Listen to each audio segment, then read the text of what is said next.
Біз сіздермен бүгін өте дәмді болып шығатын және дрожсыз, жұмсақ болатын рогаликтер дайындайтын боламыз.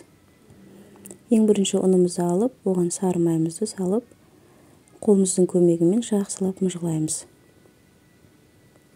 Осындай песочный тесто дайындағандай болып дайындайсыздар.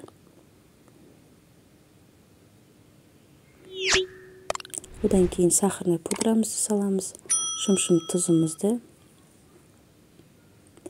бір қасық сода және сметана салып шығамыз. Барлық қоспасын описанияға жазып кететін боламын. Одан кейін бір жұмыртқамызды жарып, үстіне саламыз. Барлығын бір келкі қылып араластырамыз.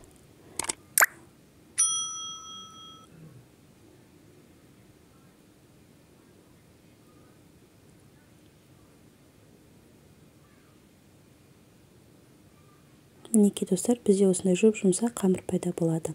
Қамырымызды салафанға салып, жарты сағатқа холодильникке қойып қоямыз. Одан кейін қамырымызды осылай алып, ортасынан екі бөлікке бөліп аламыз. Қамырымызды оқтаудың көмегімен жұп-жұқа қағып жайып шығамыз.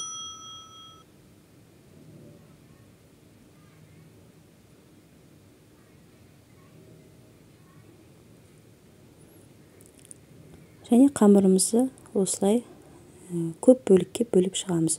3 бұрышты қылып барлығын бөлеміз.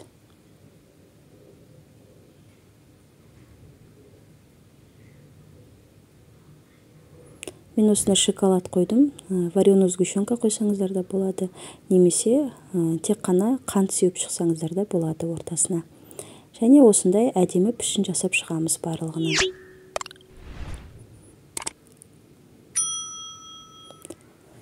Бұл өте дәмді болып шығады және оп-оңай жасалуы. Барлығын осылай табағымызға орналастырамыз. Пешке салмас бұрын бәрінің бетіне бір келкі қылып қант сеуіп шығасыздар.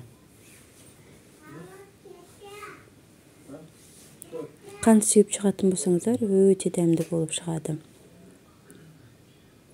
Одан кейін қызып тұрған пешімізде жақсылап пісіріп аламыз. Мінекей достар, біздің рогаликтеріміз дайын болды. Міндетті түрде осы рецептпен жасап көріңіздер. Бұл өте дәмді және уақыттарыңызды үнемдейді. Көріп тұрғандарыңыздай өте жұмсақ болып шығады. Егер де сіздерге рецепт ұнаған болса, маған тіркеліп қоңырауша белгісін басуды ұмытпаңыздар.